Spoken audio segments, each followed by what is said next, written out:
6000 సంవత్సరాల మానవ చరిత్రలో యేసుప్రభు వారు పుట్టిన దినం కంటే యేసుప్రభు వారు చనిపోయిన ఆ శుక్రవారం అమోఘం.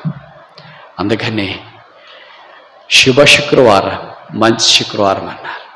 ఆయన పుట్టిన దినాన్ని గురించి గుడ్ బర్త్డే అని చెప్పలేదు. ఆయన మరణాన్ని గురించి చెప్పినారు గుడ్ ఫ్రైడే. సిలువ మొదటి మాట స్టార్టెడ్ విత్ అ బర్డన్, క్షమాపణతో ఆరంభించబడింది. ఆఖరి మాట తన ప్రాణాన్ని అప్పగించడంతో ముగించబడింది. Ended with the purpose of God. All the 5 other words fall into this broad spectrum of pardon and the purpose. దేవుని యొక్క క్షమాపణ, దేవుని యొక్క సంకల్పము అనే మధ్యలో దైవ కార్యక్రమంలో మిగతా 5 మాటలన్నీ వచ్చినాయి. నా దేవా నా దేవా నన్నెందుకు చెయ్యి విడిచింది. చెయ్యి విడిచినట్లు ఎలాగనిపించింది? అప్పటిదాకా ఎలాగున్నారు? చెయ్యి పట్టుకొని ఉన్నారు, చేతులు చేయగలుపుకొని నడుస్తున్నారు. అంటే అర్థమేంటి? విత్ ఆల్ యూనియన్, ఏక మనస్సుతో, ఏక భావముతో, ఏక తాత్పర్యంతో కలిసి చెయ్యి కలిసి పని చేయాలని అంటారు. అంటే ఎప్పుడు చేతులు పట్టుకుంటే పని చేసేది ఎలాగ మరి? అంటే దాని అర్థం ఏంటంటే మార్క్స్ వార్త 15వ అధ్యాయము 12వ వచనం నుండి 15వ వచనం వరకు మనం మార్చి చూద్దాం. అందుకు పిలాతు, అలాగైతే యూదుల రాసని మీరు చెప్పువాడిని నేను ఏమి చేయుడునని మరలా వారిని అడిగాను.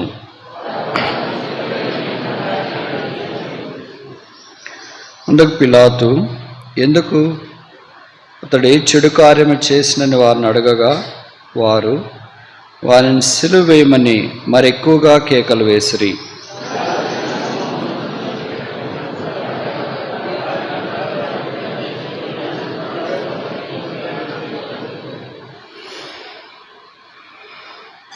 వారికి బరబ్బను విడుదల చేసి యేసును కొరడాలతో కొట్టించి సిలువ వేయ అప్పగించాను. ఈ 6 మాటలు సూర్యుడు విన్నాడు అనుకుంటా, ఈ 6 మాటలు భూమి వినింది అనుకుంటా, ఈ 6 మాటలు సర్వకోటి వినింది అనుకుంటా. తర్వాత సూర్యుడు అనుకున్నాడు, నన్ను 4వ దినాన్ని చేసిన నా రక్షకుడు ఇలాంటి బాధలు అనుభవిస్తుంటే నేను ఎలాగ చూడగలను? కళ్ళు మూసుకున్నాడు. బైబిల్లో రాయబడింది, యేసు ప్రభు యొక్క సిలువ దాదాపు 2000 సంవత్సరాల క్రితము సంభవించిన అక్షర కార్యం మాత్రమే. ఆత్మలో జగదుత్పత్తి మొదలుకొని ఆయన వధించబడినవాడు. అందుకే యేసు ప్రభు ఎలాంటి మరణం పొందనై ఉన్నాడు, ఎప్పుడు మరణం పొందనై ఉన్నాడు, ఎలాగో మరణించినై ఉన్నాడు, ఎక్కడ మరణించినై ఉన్నాడు ముందుగానే ఎరిగి తన శిష్యులకు బోధించడం ఆరంభించినాడన్న సంగతి మనకు తెలుసు. మనకు మరణం వాస్తవం అనే తథ్యమని కూడా తెలుసు. ఎలాగ మరణిస్తామో తెలియదు, ఎక్కడ మరణిస్తామో తెలియదు, దేన్ని బట్టి మనం మరణిస్తామో తెలియదు, మరణించినప్పుడు ఎవరు వస్తారో కూడా తెలియదు, మరణ పాశలు మనల్ని ఎలాగ చుట్టుకొని ఉన్నాయో కూడా తెలియదు. కానీ మరణం అంటే మాత్రమే తెలుసు.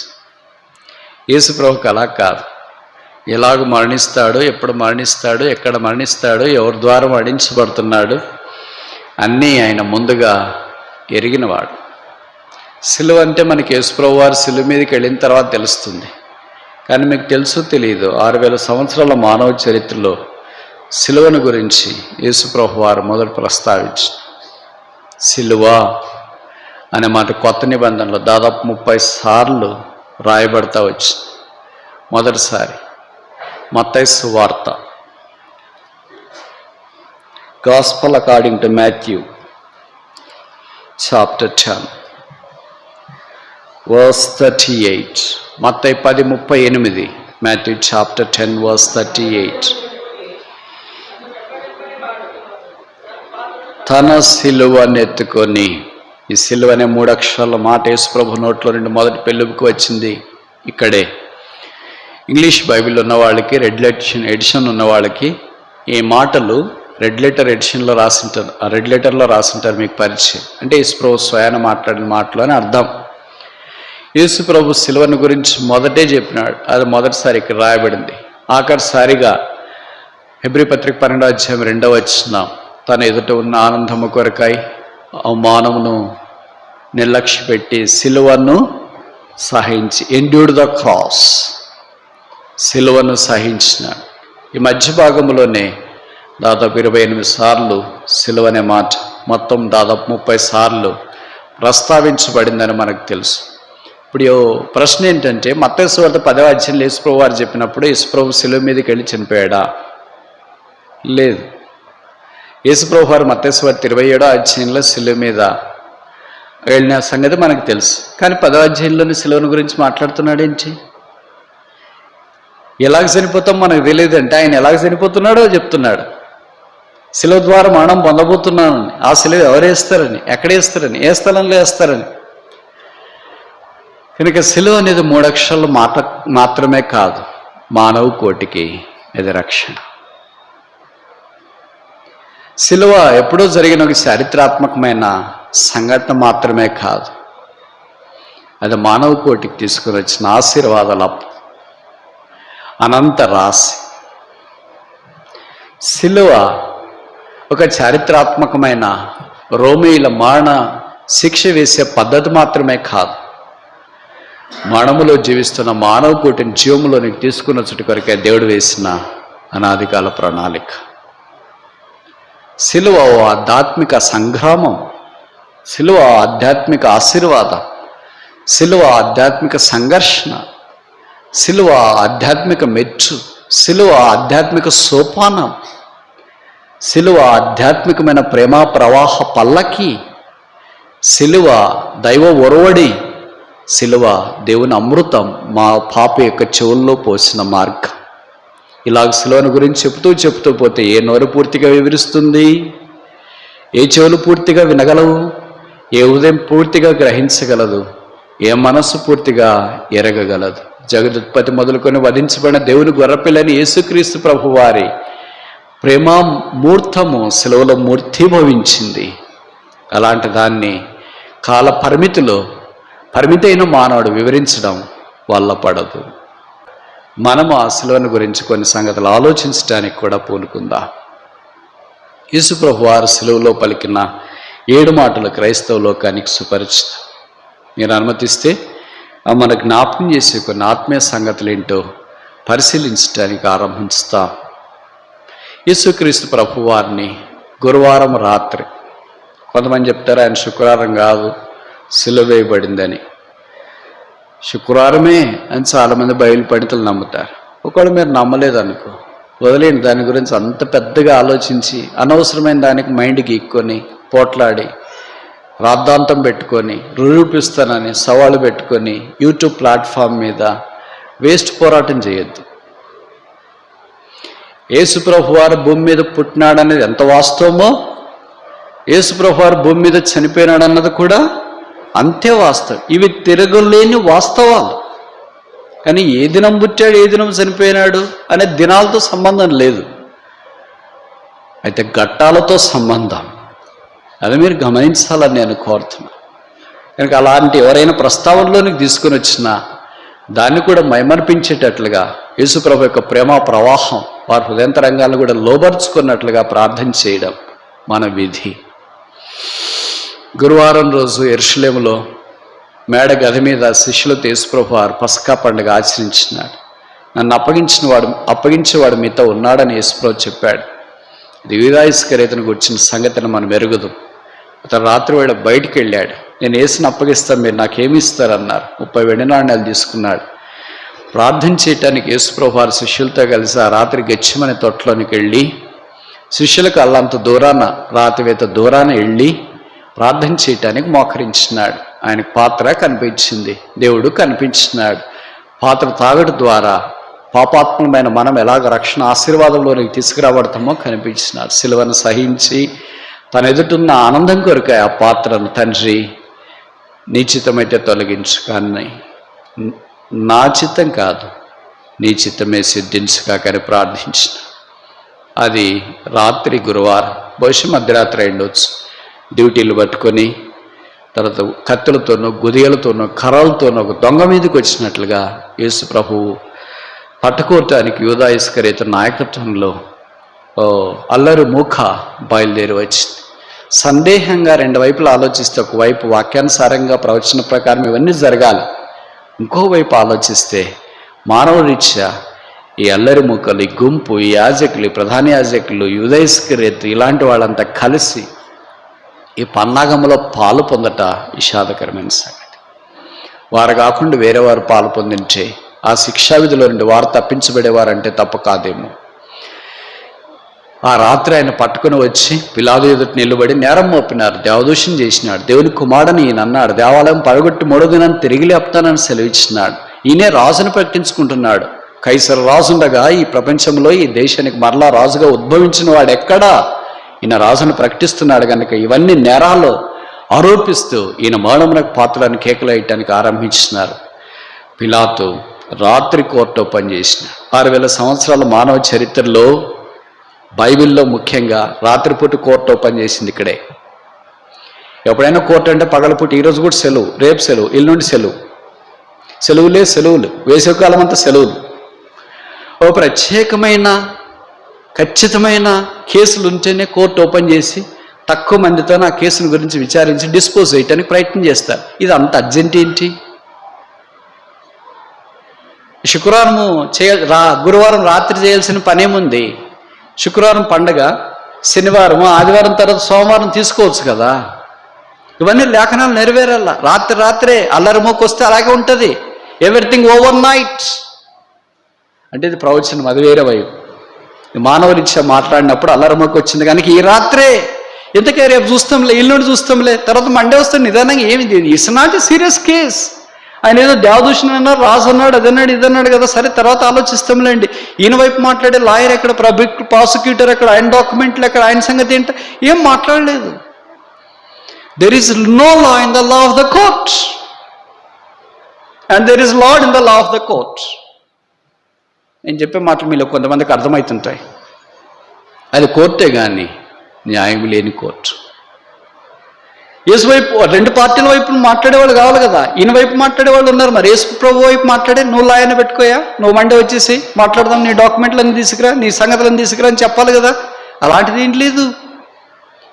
కనుక ఆ రాత్రి పిలాతు దగ్గరికి తీసుకెళ్లారు. పిలాతు 3 సార్లు ప్రయత్నం చేశాడు యేసు ప్రభు వారిని విడుదల చేయాలని, బైబిల్లో రాయబడింది. ఇన్ని ఏం చేయాలా? What shall I do with the king of juice, యూదుల రాజని యేసు నేనేమి చేయాలా? పిలాతు నోట్లో నుండి 60 భయంకరమైన ప్రశ్నలు వచ్చినాయి ఆ రాత్రి. అది ఎక్కడి నుండి వచ్చినాయో తెలియదు కానీ ఈ రోజు ఆయన నోట్లో నుండి అలాంటి ప్రశ్నలు రాలేదు. దాంట్లో ఏదో ఒకటి, what shall I do with the king of juice, యూదుల రాజు నేనేమి చేయాలి? ఆఖరి బలమైన ప్రశ్న. ఆ ప్రశ్న బైబిల్ ఎవరే లేదనుకోండి. వాట్ ఈస్ ట్రూత్, సత్యం అనగా ఏమి? సత్యాన్ని ఎదురు పెట్టుకుని మాట్లాడుతున్నాడు. What is truth? This is the logic and philosophy of this world. Truth is before him. Jesus said in John chapter 14 verse 6, యోహాను సువార్త 14:6లో చెప్పబడింది, యేసు ప్రభువు అన్నాడు, నేనే మార్గం, నేనే సత్యం, నేనే జీవమై ఉన్నానని. సత్యాన్ని ఎదురుగా పెట్టుకుని అంటున్నాడు, వాట్ ఈస్ ట్రూత్? సత్యం అనగా ఏంటి? Liar is talking before the truth about the truth. What a fatal lie it is. Don't think that it's apologetic ministry. శిలువను గురించి ప్రశ్నించేటప్పుడు ఇవన్నీ ఏంటనే బహుశా మీలో ఆలోచిస్తుంటారు. సాధారణంగా మాట్లాడాలంటే సత్యం అనగా ఏంటి? ప్రభువారు బోధించడానికి పూనుకున్నప్పుడు ఆయన విన్నట్లుగా వాక్యాలు మనం చూడము. ప్రభువారు కూడా మౌనం అయిపోయాడు. ఆ తర్వాత జరిగింది ఏంటంటే, ఇక్కడ నేను హేరోదుకు పంపించి, హేరోదుకు ఆయనకి పచ్చగడ్డేస్తే బగ్గమంటుంది. పెళ్లి ఇలక మాదిరి, పాము ముంగిస మాదిరి, అత్త కోడల మాదిరి, మన భాషలో చెప్పాలంటే.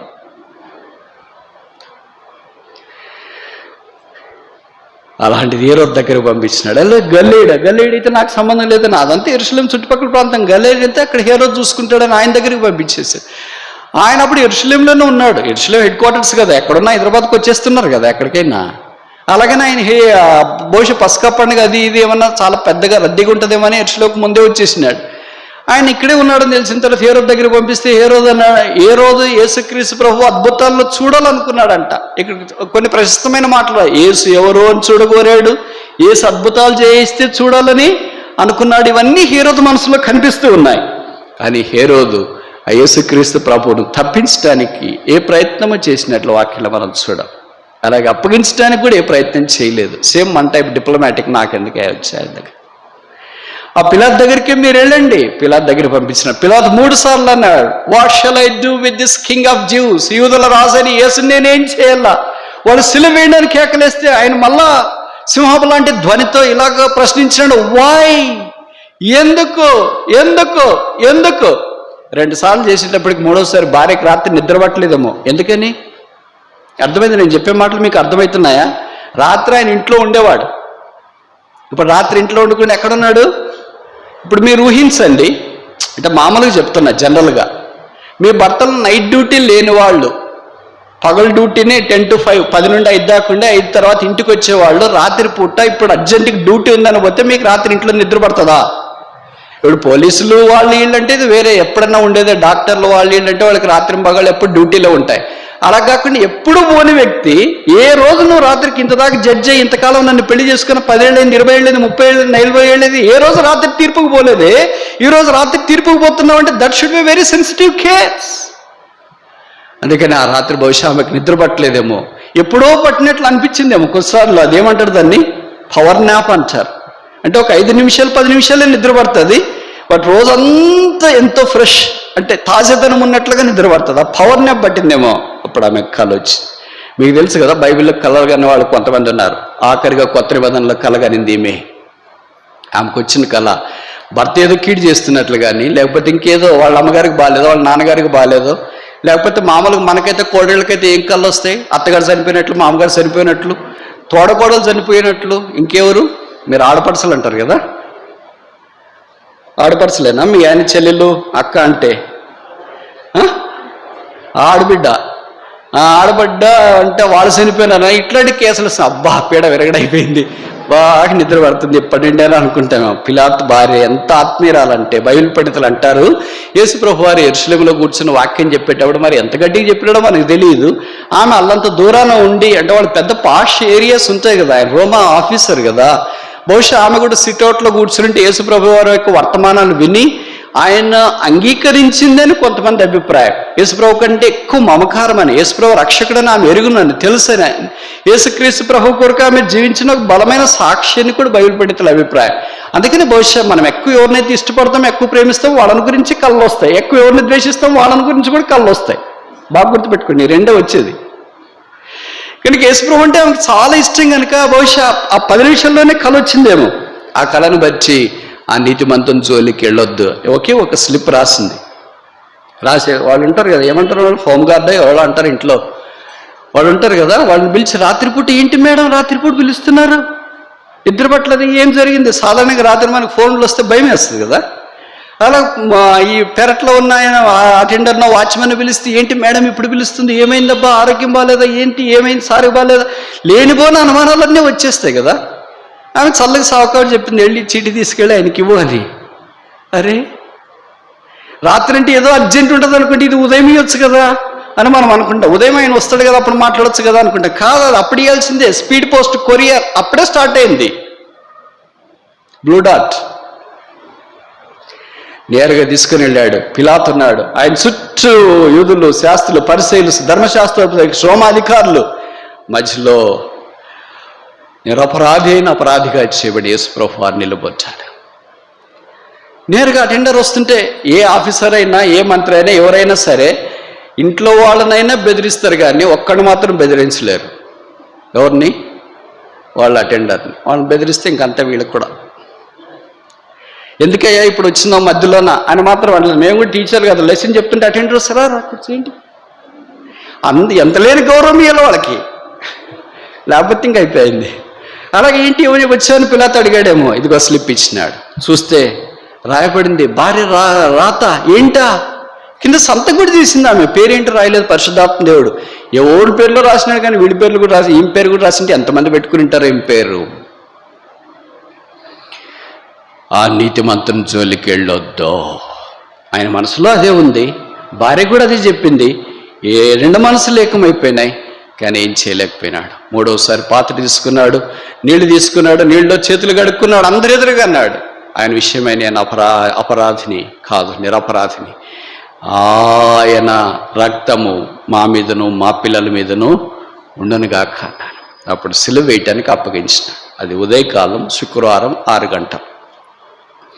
6 గంటలు ఉదయకాలం శుక్రవారం నుండి 9 గంటల దాకా ఈ 3 గంటలు ఆయన్ని అక్కడ గబ్బాతా అనే న్యాయపీఠం నుండి గొల్గొతా అనే యెరూషలేముకు వలపటున్న కలవరి కొండ దాకా దాదాపు 3 కిలోమీటర్లు ఉంటే ఆ 3 కిలోమీటర్లు ఈ సిలువను మోయించుకుంటూ వీధులమ్మడి కేకలేస్తే మీకు తెలుసు కదా, కొన్ని అకేషన్స్ జరుగుతూ ఉన్నప్పుడు వాళ్ళు కేకలేస్తూ ఉంటే, వాళ్ళు సంబరాలు ఆడుతూ ఉంటే, అంబరాన్ని ఆడుతూ ఉంటే, ఇంకా రకరకాల జోగుతుంటే, ఊగుతుంటే, రకరకాలుగా మాట్లాడుతుంటే, రకరకాల కేకలేస్తుంటే, దిక్కు తెలియనట్లుగా పక్కటెళ్ళేటట్లు కేకలేస్తుంటే దేవుడు మానవుడిగా మన పాపలన్నీ భరించడానికి ఆ సిలువను మోస్తూ వీధులమ్మడి వెళుతున్నాడు. అరిసేవాళ్ళు, ఇలా పైన బాల్కనీ నిలబడిన వాళ్ళు, మిద్దెల మీద నిలబడిన పైన తిరువల్ల పండుగ కదా, పస్కా పండగ, దిక్కులు పెక్కటిల్లేటట్లుగా ప్రజలు వచ్చి ఏమైంది ఏమైంది ఏమైంది? ఏం లేదు, ఒక ఆయన ఉండేవాడు కదా నజరేతులో యేసు అని అద్భుతాలు ఆశ్చర్యకారాలు చేసి మా ఊరు కూడా వచ్చేసాడు. మా ఊర్లో ఒక ఆమెకి 7 దయ్యాలు పట్టింటే ఎలుగొట్టేసాడు. ఆయనేనా? మా ఊరు కూడా వచ్చేసాడు, మీటింగ్ పెట్టేసాడు. ఏం చేశాడు? అక్కడ 3 రోజులు మీటింగ్లు అయిపోయిన తర్వాత చేపలు రొట్టెలు అందరు తిన్నాం అనుకో. ఎన్ని రోజులు తిన్నామో ఇప్పటికి మాకు బాగా గుర్తే ఉంది, వాక్యం కాదు, చేపలు రొట్టెలు. అలాగే మీకు తెలుసు అనుకోండి, కొన్నిసార్లు మీటింగ్కి వెళ్ళినప్పుడు చెప్పిన వాక్యం కంటే ఏమో అస్సలు గుర్తుండదు, పొరపాటును కూడా. ఇంకేం గుర్తుంటుందో నాకంటే మీకు బాగా తెలుసు. అలాగే రకరకాలుగా అనుకుంటారు, అయ్యో మా ఊరు కూడా వచ్చేసాడు, నాయన మా ఊరు. ఒక ఆమె విధురాలు ఉంటే కొడుకు ఏకైక కుమారుడు ఉంటే వాడు చనిపోయాడు, వాడిని తీసుకుని పాతి పెట్టడానికి వెళ్తా ఉంటే దారెంబడి వస్తూ ఉన్నాడు. ఆయన తెలుసుకున్నాడు పలానామే కుమారుడు చనిపోయాడని. ఒకే కుమారుడని బాధతో వెళ్ళి పాడించేతో ముట్టేలోగా వాళ్ళు వేసి కూర్చున్నాడు. అసలు ఆశ్చర్యం తెలుసా, మా ఊర్లో ఎప్పుడు జరగలేదు ఇప్పుడు దాకా. మేము పిల్లప్పటి నుంచి చూసేసాం.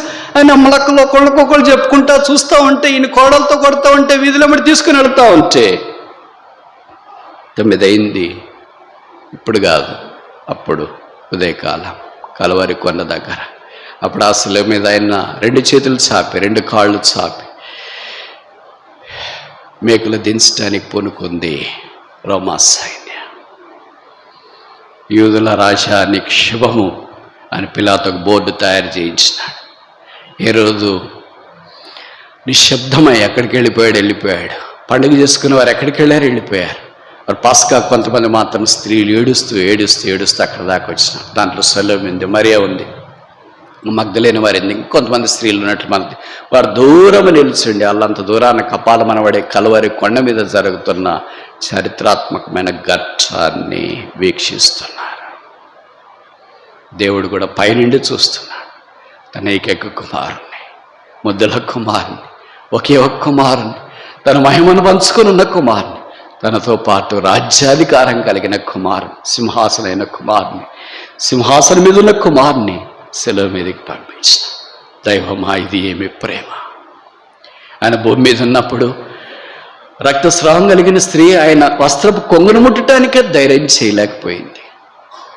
అలాంటి మా ప్రభావం కలిగిన ఆ యేసును ఆయన దేహం మీద కూర్చుండి కుడివైపున ఒక దొంగ తిరిగి ఆ చేతుల్లో మేకలు కొడుతూ, ఎడం వైపున ఇంకొక దొంగ తిరిగి ఆ చేతుల్లో మేకలు కొడుతూ రోమా సైనికులు కేకలేస్తూ, రోమా సైనికులు కుడివైపున ఎడం వైపున ఆయన చేతుల్లో మేకలు కొట్టడానికి తిరుగుతుండగా కేకలేస్తుండగా దినాన వారు మేకులు సిలువకు కొట్టింది మనిషి కాదు, దేవుడికి. బరబ్బా కాదు, నీతిమంతుడైన యేసుకు. మనకు రావాల్సిన ఆ దెబ్బలు కుమారుడు తానే సిలువలో మన కొరకు అనుభవించడానికి ఇష్టపడ్డాడు. అలాగే దెబ్బలు కొడుతుండగా ఒక్కసారిగా సిలువనెత్తి ఒక చిన్న గొయ్యి తీస్తారు కదా, ఒక మామూలు మనం కరెంట్ స్తంభం బాతాలంటే గొయ్యి తీసి తర్వాత అలాగే పెడతాము, అలా గుంత తీసి ఈ సిలువను ఒక్కసారిగా కూర్చున్న 3 మేకుల మీద లోకరక్షకుడు ఆకాశానికి భూమి మీద వేలాడుతున్నాడు. చారిత్రాత్మకమైన దిన.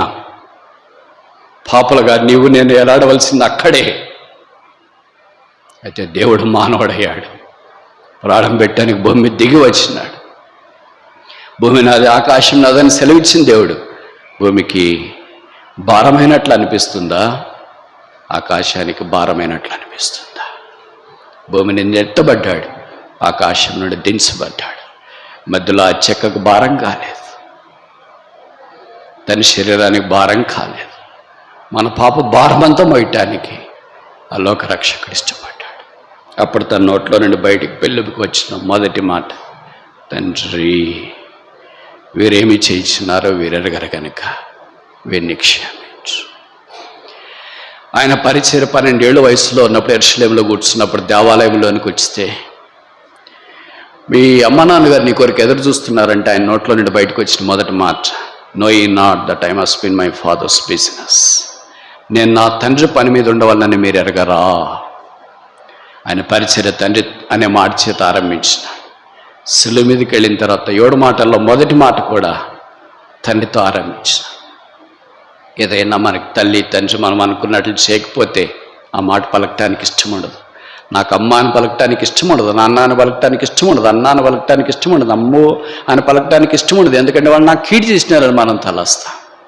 నేను అనుకున్నట్లు వాళ్ళు చేయలేదు అని అనుకుంటాను, నాకు సహాయం చేయలేదు, వారు నాకు మేలు చేయలేదు అని అనుకుంటాను. యేసు ప్రభువు వారు దేవుని ప్రియకుమారుడు, ఆనందంలో పాలు పొందిన ఆ కుమారుడు ఆ శిలువ మీద వేలాడుతున్నప్పుడు ఆయనకి తండ్రికి ఇస్మంత కూడా దూరం లేదు.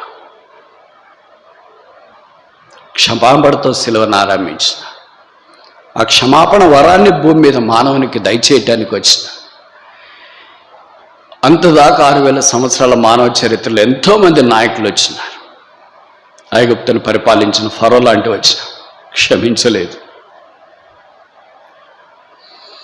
బబులోనును పరిపాలించిన నెబుకద్నెజర్ లాంటి వాళ్ళు వచ్చినారు, క్షమించలేదు.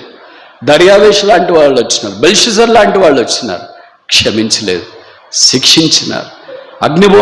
అగ్నిగుండములో వేసినారు, బోన్లో వేసినారు.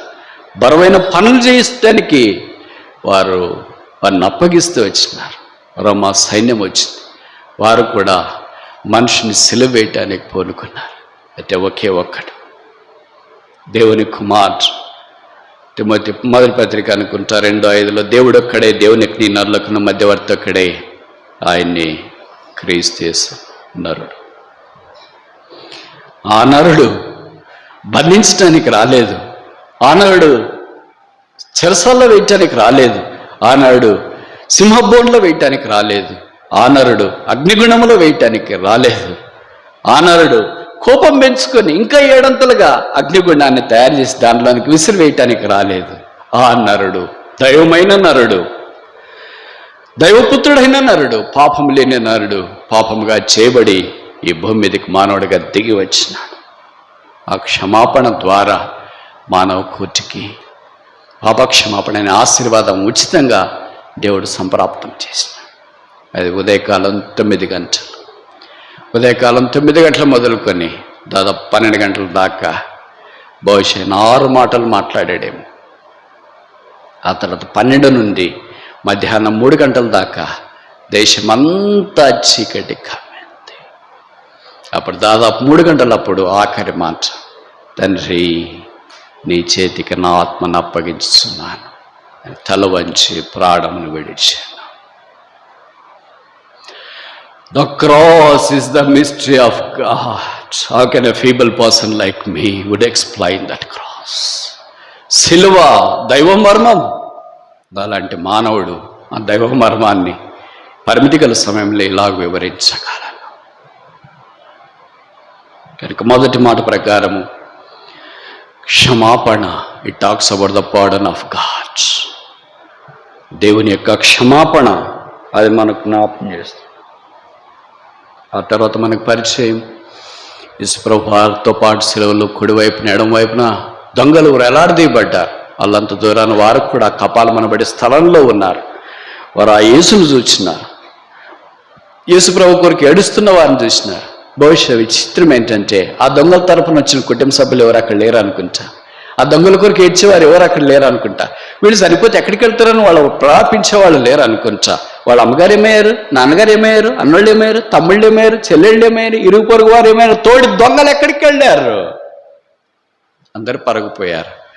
వారిని దరి చేర్చుకోవటానికి, వారి కొరకు వచ్చింది, వారిని క్షమించడానికి వచ్చింది ఒకే ఒక్కడు, ఆయన పేరే యేసు. ఆయనగా చనిపోవటానికి కాదు అక్కడికి వచ్చింది, ఆ దొంగల కొరకు ఆయన చనిపోవటానికి వచ్చాడు. దైవమా, ఇది ఏమి ప్రేమ, ఇది ఏమి మర్మము.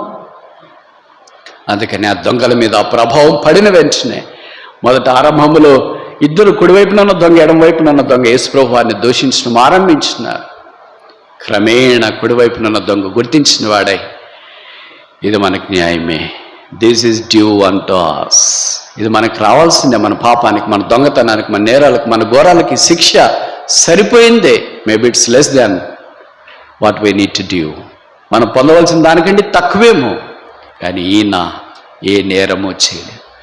దొంగలు అన్నారు ఈ నేనేనప్పుడు చేయలేదని, పిలాతు అధిపతి అన్నాడు ఈ నేరము చేయలేదని అధికారి, అక్కడ రోమా సైనికులు అన్నారు ఈ నిజముగా దేవుని కుమారుడని, చేరి వచ్చిన ప్రజలు అన్నారు ఈయన దైవ కుమారుడని.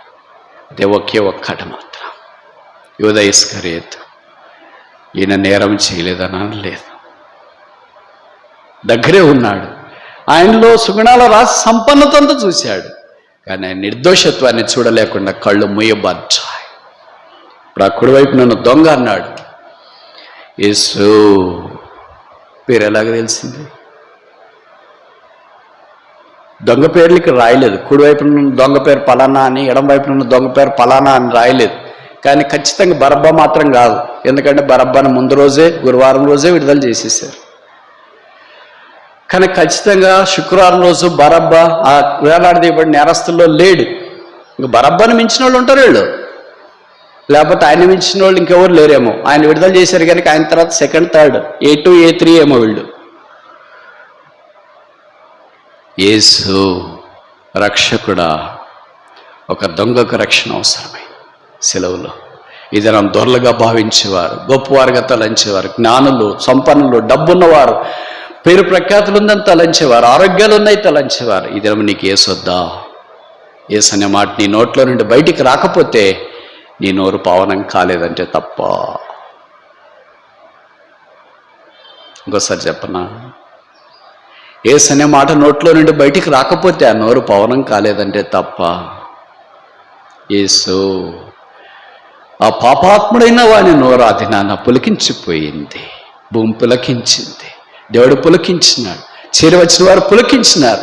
ఈ దొంగ నోట్ల నుండి బూతులు రావాలి కదా, నేను నోరు తెరిస్తే మీరు ఉండలేనని అనాలి కదా, ఎక్కడెక్కడ దొంగతనం చేసాడు ఇష్టంత చెప్పాలి కదా, ఒక్కొక్కటి సంగతులన్నీ ఇవన్నీ చెప్పాలి కదా. ఇవన్నీ మానేసినాడు. ఇంకే నా జీవితానికి ఇది ఆఖరి, నో మోర్ డకాయిట్. ఇంక దొంగతనం లేదు, బూతులు లేదు, తిట్లు లేదు, ఇతరులను బాధపరిచేది లేదు, నిందించేది లేదు. ద లాంగ్వేజ్ వాజ్ చేంజ్డ్, భాష మార్చబడి.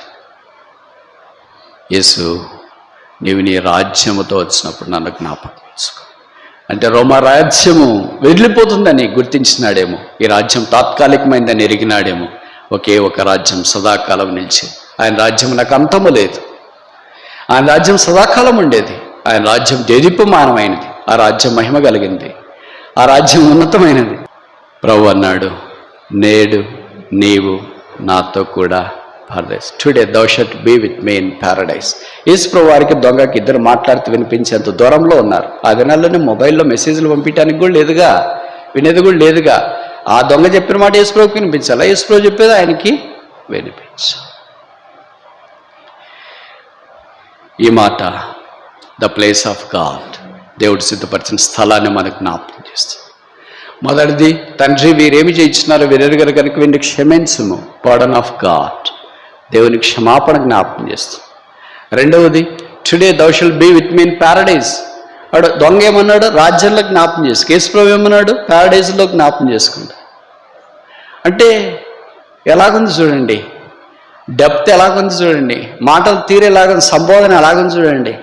నాన్న కూడా ఒకసారి తీసుకెళ్ళండి పర్లోకి రాజ్యానికి అంటే, సరే నాతో పాటు రా అంటే బాగుండేది. అలాగే చెప్పలేదు.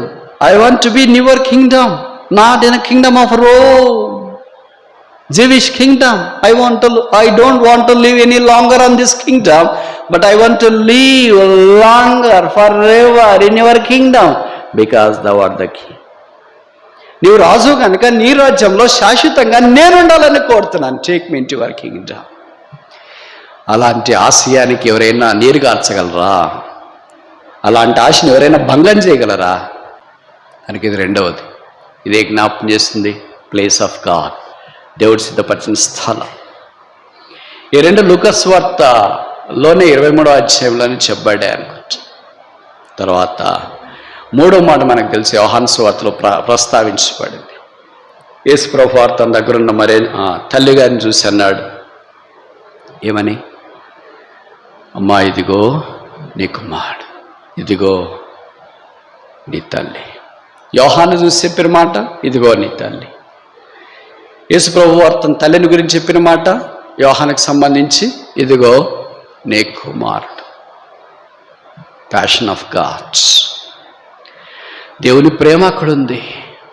అలాగే తల్లిని అంత ప్రేమించినాడు.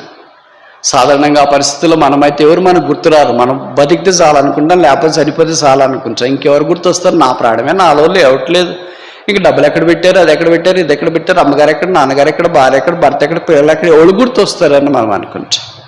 He hasn't deposed his responsibility, instead he discharged his responsibility. అర్థమైందా? ఇంకోసారి చెప్పాలా? He hasn't deposed his responsibility, instead he discharged his responsibility. ఆయన బాధ్యతల నుండి విరమించుకోలేదు, తప్పించుకోలేదు, బయటికి పారిపోలేదు, బాధ్యతలు నెరవేర్చి. ఆ బాధ్యత ఏంటంటే తన తనని అప్పగించడం. తనతో పాటు ఇంకా చాలామంది ఉన్నారు కదా, నాకు తెలిసి 5 మంది సహోదరులు ఉన్నారు, కనీసం 2 సహోదరులు ఉంటారు. 2 ఉన్నారు, ఇంకెక్కువ మంది ఉన్నారు మనకు తెలియదు. వాళ్ళు ఏమయ్యారు? వాళ్ళకి పెళ్ళిళ్ళు అయ్యి వెళ్ళిపోయారా?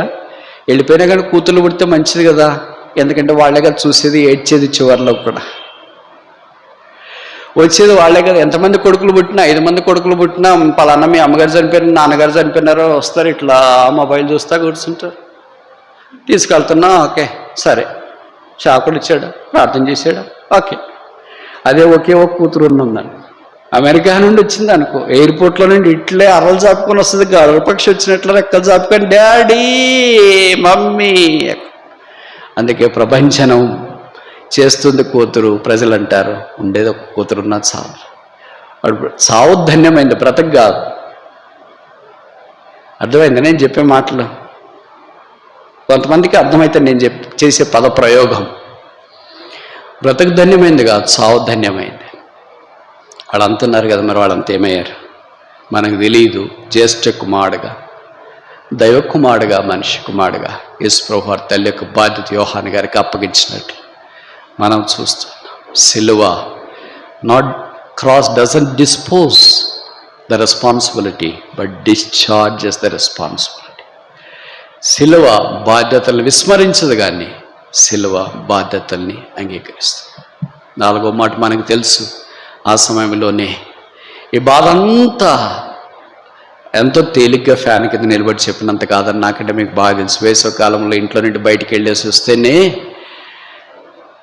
ప్రాణం పోయినట్లు అయిపోతుందని అనుకుంటాం. ఏసీ కార్లో పోయి ఏసీ కార్లు వస్తే, మెట్రోలో పోయి మెట్రోలో వస్తే, బస్సులో పోయి బస్సులో వస్తే, షేర్ ఆటోలో పోయి షేర్ ఆటోలో వస్తే, ఏదో వెహికల్లో పోయి వస్తేనే ఏమొచ్చిందో వేసవకాలం మనిషిలో ఉన్న శరీరంలో ఉన్న శక్తి అంతా డ్రైన్ అయిపోయినట్లుగా, శక్తి అంతా పోయినట్లుగా ఉంది. అయితే లోక రక్షకుడు భూమి మీద వేలాడదీయబడుతూ వచ్చినాడు. అందుకే 4వ మాట ఏంటది? ఎలోయి ఎలోయి లామా సబక్తాని, నా దేవా నా దేవా నన్నెందుకు చేయి విడిచితివి.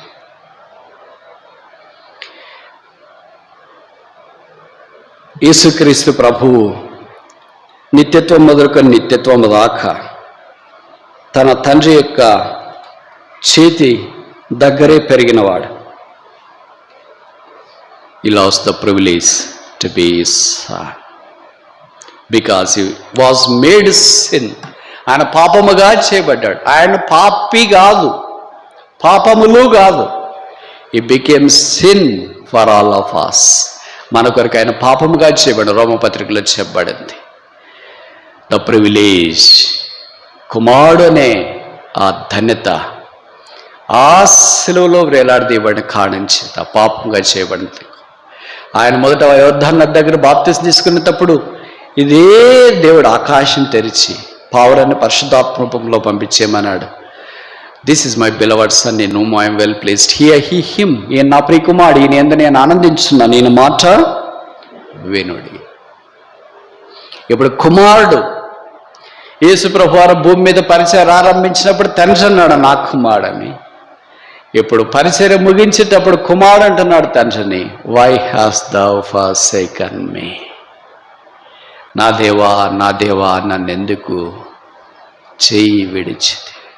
చెయ్యి విడిచినట్లు ఎలాగనిపించింది? అప్పటిదాకా ఎలాగున్నారు? చెయ్యి పట్టుకొని ఉన్నారు, చేతులు చేయగలుపుకొని నడుస్తున్నారు. అంటే అర్థమేంటి? విత్ ఆల్ యూనియన్, ఏక మనస్సుతో, ఏక భావముతో, ఏక తాత్పర్యంతో కలిసి చెయ్యి కలిసి పనిచేయాలని అంటారు. అంటే ఎప్పుడు చేతులు పట్టుకుంటే పనిచేసేది ఎలాగ మరి? అంటే దాని అర్థం ఏంటంటే అంత దగ్గరగా సన్నిహితంగా పనిచేస్తున్నారు అని అర్థం. వై హాస్ దౌ ఫర్సేకన్ మీ? నా నేల విడిచిది. యేసుక్రీస్తు ప్రభు వారి యొక్క శిలువ దేవునితో మనకు ఎడబాటు తీసుకొని వచ్చింది. ఎందుకంటే మనము దేవుని యొక్క బంధములోనికి రావటానికి కొరకాయి. వీళ్ళు కొంతమంది కెమిస్ట్రీ తెలుసు అనుకుంటే, ఇప్పుడు నేను కెమిస్ట్రీ చెప్పదలుచుకోలేదు. మనము దేవునికి దూరస్థులమై ఉంటుంది. బైబిల్లో రాయబడింది కదా ఎఫెసీ పత్రికలో, దూరస్థులమై ఉంటుంది. వాగ్దానం లేకుండా ఉంటుంది, నిబంధన లేకుండా ఉంటుంది, మహిమ లేకుండా ఉంటుంది, ధర్మశాస్త్రం లేకుండా ఉంటుంది, దేవుని ఎరగని వారమై ఉంటుంది. చివరికి ఒకే ఒక పదం వాడతారు, వీఆర్ గాడ్లెస్, నిర్దేవులమై ఉంటుంది. దేవుడు అంటేనే తెలియకుండా జీవిస్తుంటాం. అలాంటి నిర్దేవులైన మనకు దేవుని పరిచయం చేసి, శ్రీమంతుడైన దేవుణ్ణి, అద్వితీయుడైన దేవుణ్ణి, సకైలిగములలో రాజైన దేవుణ్ణి, ఎవరినూ సమీపింపరన్న మహామహిమల అమరత్వం కలిగిన దేవుణ్ణి, దేవుడే మానవాకారాన్ని భూమి మీదకి దిగివచ్చి యేసు ప్రభు రూపంలో ఆ దేవుణ్ణి మనకు పరిచయం చేశాడు. నూతన నిబంధనలను మనం ఎంత ధనిలం. పాత నిబంధనలో మోషేని దేవుడు పిలిచినప్పుడు మోషేతో దేవుడు చెప్పాడు, నువ్వు ఒక్కడే రా, కొండ మీద రా, నేను కనిపించినప్పుడే నువ్వు చూడాలి దూరం నుండి, మిగతా ప్రజలు రావడానికి లేదు, వస్తే వస్తారని చెప్పి వాళ్ళకి. పశువులు రావడానికి లేదు, ఎవరి కొండ దగ్గరికి రావడానికి లేదు. సీనాయి కొండ అలాగని పాత నిబంధనలు. కలవరి కొండ వచ్చేటప్పటికి యేసుప్రభు దగ్గరికి జనసమూహం అంతా చేరి వచ్చినట్లు వాక్యం ద్వారా మనకు అర్థమవుతుంది. అందరినీ మనకు దేవుని ఎదుట నిలబెట్టి కొరకాయి దేవుడు తన కుమారుడిని శిలువలో విడిచిపెట్టినాడు. If something is not lost, nothing can be gained. ఏది మనం పోగొట్టుకోకపోతే ఏది పొందలేం. If I lose something, I gain something. This natural principle. నేను కొంత పోగొట్టుకుంటే కొంత పొందగలను. క్రీస్తు కొరకు నేను కొంత క్రైమ్ చెల్లించుకుంటే కొంత ఆయన యుద్ధ నుండి పొందగలను. దేవుడు తన కుమారుని విడిచిపెడితే తప్ప మనల్ని స్వీకరించలేదు. దేవుడు తన ఏకైక కుమారుణ్ణి మన కొరకై శిలువ మీద అప్పగించుకుంటే 53వ అధ్యాయం యెషయా గ్రంథంలో చెప్పబడింది. అలాగ చేయట అంటే యేసు నలగొట్టట యెహోవాకు ఇష్టం. ఇది ఏ తండ్రికైనా ప్రపంచంలో జరుగుతుంది. మీరు చెప్పండి, ఇక్కడ చాలామంది తల్లులు తండ్రులు ఉన్నారు కదా, మీ కుమారుని కానీ కొడుకుని కానీ కొడితే మీరు భరిస్తారా? ఒక చిన్న దెబ్బ, మీ ఆయన ఒక దెబ్బ కొట్టాడు అనుకో, వెంటనే అడ్మస్త ఏంటి చేతులు అటుపోతున్నాయి. ఒకవేళ మీ ఆవిడ కొట్టింది అనుకోండి, కొట్టేది ఏంటి అంత కొట్టేదని అయిపోయావా నువ్వు? వీళ్ళిద్దరు పిల్లల మీద కొడుతున్నావు, వాళ్ళ ఇంట్లో అమ్మమ్మ నాయన వాళ్ళు ఉంటారే ఎదురు, ఏంటి సింహపు గర్జన మాదిరి చేతుతున్నావే? కాదత్తయ్య, వాడు అల్లరి చేస్తుంటే పిల్లలు అయిన తర్వాత అల్లరి చేయకుండా ఎలాగుంటారు, నువ్వు అల్లరి చేయకుండా పెద్దదనవయ్యావా ఏంటి అని ఒక్కసారిగా దాడి చేస్తుంటే, పిల్లి వచ్చేయాలక భద్రం. ఒక్క పొరపాటు చేస్తే ఒక దెబ్బ వేయటానికే కుమారుడి మీద కూతురు మీద ఇంత స్టోరీ ఇంట్లో ఉంటే, దేవదేవుడు తన కుమారుడు ఏ పొరపాటు చేయకపోయినా అతన్ని కొట్టడానికి కాదు, నన్ను కొట్టడానికి ఇష్టపడు. అది మన జ్ఞాపకం చేసే సంగతి ఏంటంటే, it talks of the privilege ఈ lost so that it can bring us in to that privilege. ఆ ఆధిక్యత కుమారత్వంలోనికి మనం వచ్చుట కొరకు యోహాను సువార్త 1:12లో చెప్పబడింది కదా, ఎందరైతే ఆయన నన్ను అంగీకరిస్తారు వారందరూ దేవుని కుమారులుగా చేయబట్టారు, కుమార్తెలుగా చేయబట్టానికి ఆయన అధికారం అనుగ్రహించి. Authority is given to be called children of God. He lost his one son, he gained countless sons and daughters across the world. The loss was huge, they gained too. ప్రభుకు స్తోత్రాల ప్రభువా, నీ కుమారుని సిలువలో విడిచిపెట్టినావు నా చేయి పట్టుకోవటానికి. అది నీ కుమారుని సిలువలో విడిచిపెట్టకుండా ఉంటే ఇది నా చేయి పట్టుకునే నాథుడు లోకనాథుడు, ప్రాణనాథుడు, రక్షణనాథుడు, కరుణనాథుడు, శరణనాథుడు కరువైపోయేవారు. నాథా పలికిన ఒకే ఒక భక్తుడు నాకు తెలిసి లూకాసు వార్త 2వ అధ్యాయంలో సిమియోను యేసును చూసి, నాథా నీ దాసుని క్షేమంగా సుఖముగా సమాధానంతో పోనిచ్చుతున్నావు. ఆ నాథుడు మన కొరకై శిలువలో వేలాడదీయబడ్డాడు. 5వ మాట మనందరికీ తెలుసు, దప్పికొనుచున్నాను. యేసుక్రీస్తు ప్రభువారు దప్పికొనడం ఏంటి? మానవ సంబంధమైన పాపము లేనివన్నీ ఆయనలో కనిపిస్తున్నాయి. ఆయన దప్పికొన్నాడు, అలసిపోయాడు, ఆకలేసింది, నిద్రపోయాడు, ధోని అమరమన ఆకలేసింది, అంజూరపు చెట్టు దగ్గరికి వచ్చినాడు, పళ్ళేమని కనిపిస్తేమి తిందామని లేవని మనకు తెలుసు. అలసిపోయాడు. యోహాను సువార్త 4వ అధ్యాయంలో బావి దగ్గర చెట్టు కింద నీడను కూర్చున్నాడు. కనుక ఆయన ఆకలి ఉంది, అలసట ఉంది, దాహం ఉంది, నిద్ర ఉంది. పాపము లేని మానవ సంబంధమైనవన్నీ ఆయనలో కనిపిస్తూ ఉన్నాయి. ఆ దేవుడు అప్పటిదాకా నీళ్ళు తాక్క ఎంతసేపు అయింది? నీళ్లు తాకకుండా అన్నం తినకుండా ఎంతసేపు అయింది? గురువారం రోజు రాత్రి పస్కా పండుగ అప్పుడే ఏమైనా తినించే నీళ్లు తాగించే. తర్వాత శుక్రవారం ఉదయం అయిపోయిన తర్వాత no breakfast, no drinks, no ragi java. మీ పదాల్లో చెప్పాలంటే ఏంటది? ఉదయం రాత్రి షుగర్ పేషెంట్లు ఏంటో నాకు గుర్తు రావట్లేదు. చెప్పరేంటమ్మా? ఎవరో చెప్పినారు, ఓట్స్.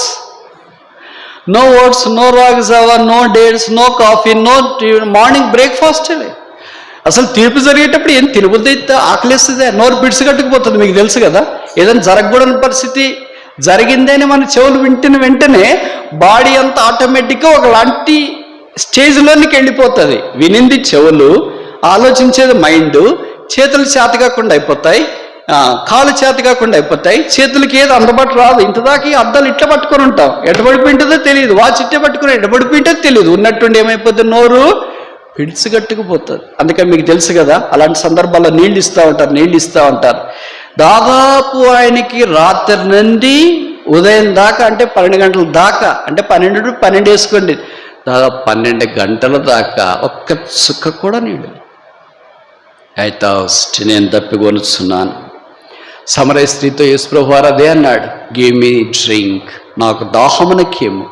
నదులను తయారు చేసిన దేవుడు. అమోజాలు ఆయన సృష్టి కాదా? నైల్ నది ఆయన సృష్టి కాదా? యూఫ్రటీస్ నది ఆయన సృష్టి కాదా? ఏదైనా తోటలో ఒక నది ప్రవహించి 4 పాయలు అయిపోయింది, ఆయన సృష్టి కాదా?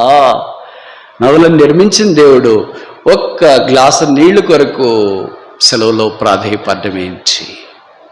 మా సంపూర్ణమైన సార్వభౌముడైన దేవుడు సంపూర్ణమైన మానవుడిగా సెలవులో వేలాడేవాడు. మీకు తెలుసు కదా, మామూలు కోడైనా దాన్ని చంపేటప్పుడు హలాల్ అంటారు. దాన్ని గొంతు కోసేటప్పుడు దాంట్లో నోరు తెరిచి 2 చుక్కలు నీళ్ళు వేస్తారు. అది చంపేటంటే కషాయవాడైనా కోసేటప్పుడు నీళ్ళు వేసి కోస్తాడు. ఎందుకంటే నాకు పాపం నాకూడదు ఉండాలా కనీసం. అందుకని కొంతమంది పేషెంట్లు కూడా ఆఖరి దశలో ఉన్నప్పుడు ఎవరైనా డాక్టర్లు వాళ్ళు వీళ్ళు ఇరుగుపోరు, అమలక్కలు పెద్దోళ్ళు కూడా old patient is better than new doctor అంటారు కదా. అలాంటి వాళ్ళు కూడా చెప్తారు, ఏమ్మా అంటే ఏమోనంటే ఉదయం నిండా మాట్లాడట్లేదు, అట అంటే ఇట అంటే ఏం లేదమ్మా, మీ కొరకు ఎదురు చూస్తున్నాడేమో, ఒక గ్లాసులో 2-3 చుక్కలు చెంచాలో నీళ్ళు లేకపోయారా అని. ఏదో చాలా చెప్తుంది కదా ఆంటీ అంకులు, వాళ్ళ మాట మనం ఎందుకు తోసేయాలని గ్లాసులో తీసుకొని 2 చెమ్మలు నీళ్ళు వేసినాం అనుకో, నీళ్ళు తాగేస్తాను. ఆంటీ అంత కరెక్ట్గా చెప్పారు. ప్రాణం నీటి కొరకు పట్టుబెట్టి ఆడుతుంది. నీరే ప్రాణం, నీరే ధాతువు. 5 లీటర్ల నీళ్లు భవిష్యత్ శరీరంలో రక్తం అన్ని కలిసి ఉంటే ఆ నీటి చుక్క కొరకు ఆయన పరితపించినాడు. ఆ దేవదేవునికి మానవుడు చివరిసారిగా కనీసం నీళ్ళు ఇయటానికి కూడా ఆ దేవుడు నోచుకోలేదు. నీళ్ళు అడిగితే వాళ్ళు తెచ్చిరండి, ఒక బాటిల్ నీళ్ళు ఇయ్యండి, మీరు ఇయ్యరండి, ఇస్తారా ఇయ్యరా? ఎవరికైనా చేసేది. అందుకే ఈ వేసవికాలం మనం చూస్తాం, అక్కడ చలివేంద్రాలు అని పెట్టింటారు. ఎవరు పెడతారో తెలియదు, దాతలు ఎవరు తాగుతారో కూడా తెలియదు, ఎవరు సర్వ్ చేస్తారో తెలియదు. కానీ మానవతా దృక్పథంతో బాటసార్లైన వారి కొరకై అటు ఇటు చలివేంద్రాలు ఏర్పాటు చేస్తుంది సమాజం. సమస్తాన్ని సృజించిన దేవుడు శిలువలో వేలాడుతున్నప్పుడు సలివేంద్రం ఎక్కడా, నీళ్లు ప్లాంట్లు ఎక్కడా, వాటర్ క్యాన్లు ఎక్కడా, నీళ్లు బాటిల్ తీసుకునే వాళ్ళు ఎక్కడా, నీటి చుక్కనిచ్చేవారు ఎక్కడా? దైవమా ఎంత విధేయత ఇది! శిలువ మీద కూడా అప్పుడు రోమా సైనికులు కరడుగట్టిన వాళ్ళు, మానవత్వం కూడా లేనివాళ్ళు, చనిపోయేటప్పుడు నీళ్ళన్నా అందించడానికి వీలు లేకుండా చేదు చెరక, వినగర్ అని ఇంగ్లీష్లో రాసింటారు. ఆ చేదు చెరక అన్నది పైన ఉన్నాడు కదా, అందించడానికి వీలు కాదు, అందుకే కర్రకు దాన్ని కట్టి ఆయనకి ఇచ్చినారు. ఆయన దాహంతో ఎంత పరితపించిపోతున్నారంటే ఒక్క చుక్క అలాగే తాగదామన్నట్టుగా తాగితే అది చేదు, తాగలేకపోయాడు. ఆయనే మన కొరకు చేదుగా మార్చబడ్డాడు. స్వీటెస్ట్ పర్సన్, నీ నోరెంత మధురం అని ఏ షులమ్మిత అయితే ఆ ప్రభుని గురించి చెప్పిందో, అతి మధురం అని చెప్పిందో, అలాంటి మధురమైన వాడే మన కొరకై చేదుగా శిలువలో చేయబడ్డాడు. అది యేసుక్రీస్తు ప్రభువారు మన కొరకు శిలువలో వేసిన కేక్ అన్న సంగతి మనకు తెలుసు. This is the deepest pain, the pain of Jesus. ఒక మనిషికి ఇంతకంటే ఇంక పెయిన్, అన్నం లేకపోయినా భరిస్తాడు. మీకు తెలుసు కదా ఈ సంగతులు, తెలుసో తెలియదు. ఒక మనిషి 40 రోజులు భోజనం లేకపోయినా బతికాడు ఇంతకు ముందు. ఒక మనిషి 4 రోజులు నీళ్ళు లేకపోయినా బతుకుతాడు, 4 రోజులు దాటితే కష్టం. ఒక మనిషి 4 నిమిషాలు ఆక్సిజన్ లేకపోయినా బతుకుతాడు. నిరీక్షణ లేకపోతే 4 సెకండ్లు కూడా మనిషి బ్రతకాలేడు. వీటన్నిటిలో భోజనం లేకపోయినా మనిషి ఉండగలడు, కానీ నీళ్ళు లేకపోతే మనిషి ఉండలేడు. అందుకే ఎక్కడికి వెళ్ళినా నీళ్ళు తెచ్చుకుంటాడు, కానీ భోజనం తెచ్చుకునేది చాలా తక్కువ. నీకైనా తీసుకోవడానికి ఒక క్యాన్ ఉంది, ఒక బాటిల్ ఉంది, బ్యాగ్ ఉంది, కారు ఉంది, క్యారియర్స్ ఉన్నాయి, తెచ్చేవాళ్ళు ఉన్నారు. లోక రక్షకుడు మనల్ని ప్రేమించిన వాడు, సమస్తాన్ని సృజించిన వాడు ఆ శిలువలో వేలాడుతున్నప్పుడు ఆయన పైనుడి ఆకాశం తెరవబడి నదీ ప్రవాహం, నీటి చుక్కలు ఆయన నోట్లో పడవచ్చు, ఆయన శరీరాన్ని ముంచివేయచ్చు, ఆయన దాహము తీర్చవచ్చు.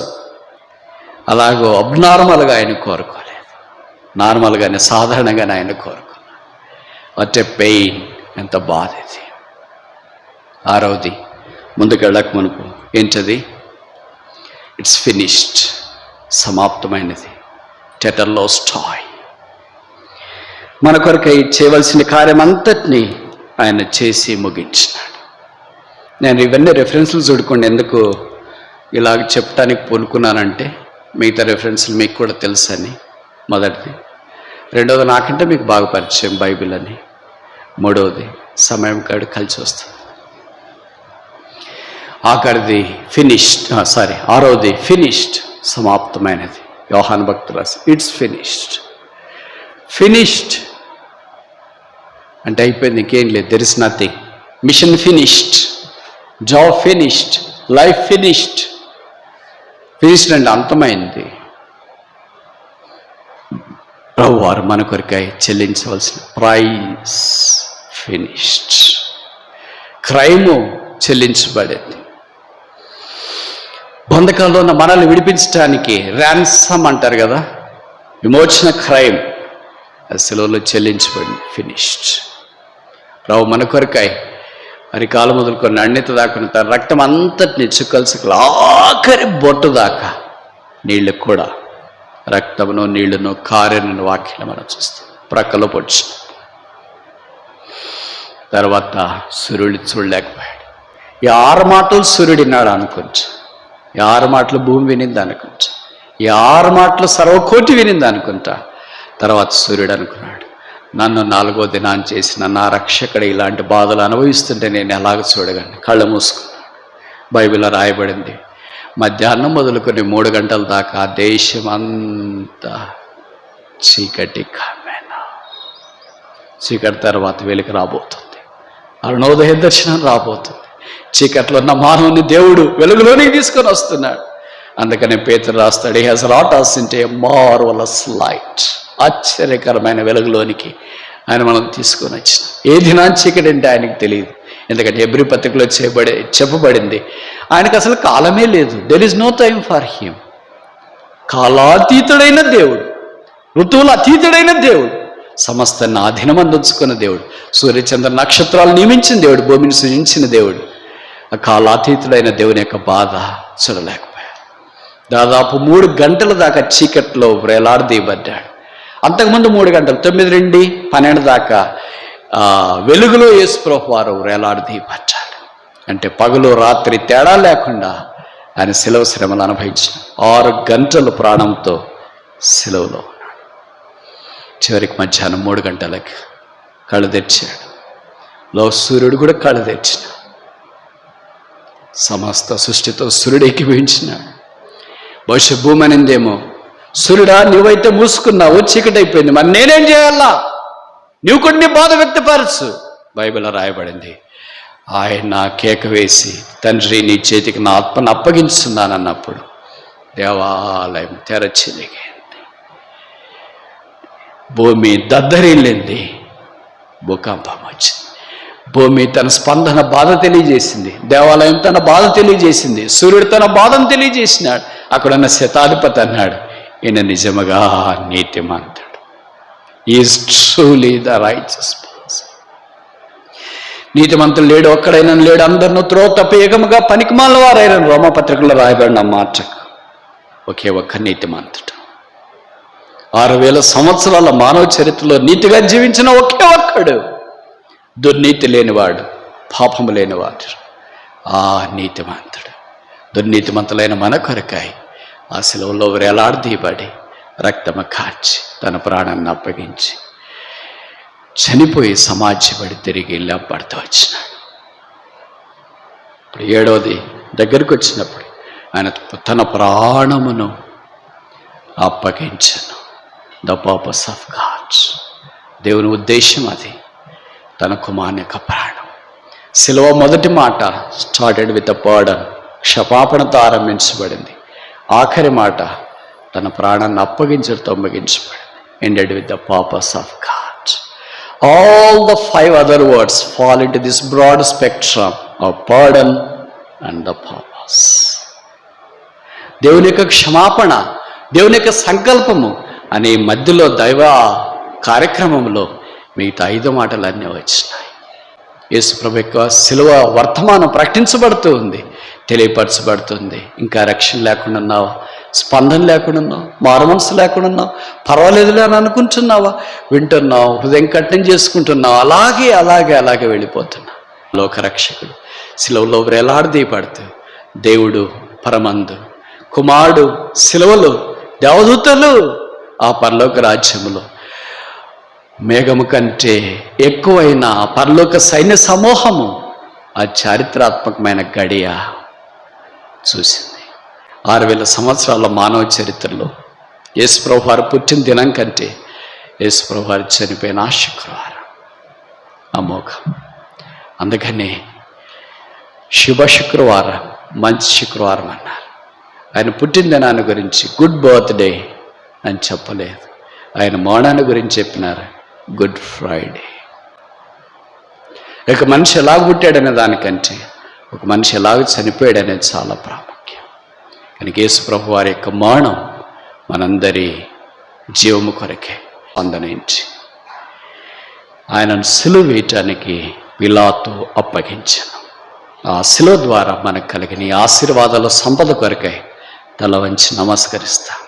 సిలువను అంగీకరించకపోతే సిలువను స్వీకరించు, యేసును స్వీకరించు, ఆశీర్వదించు.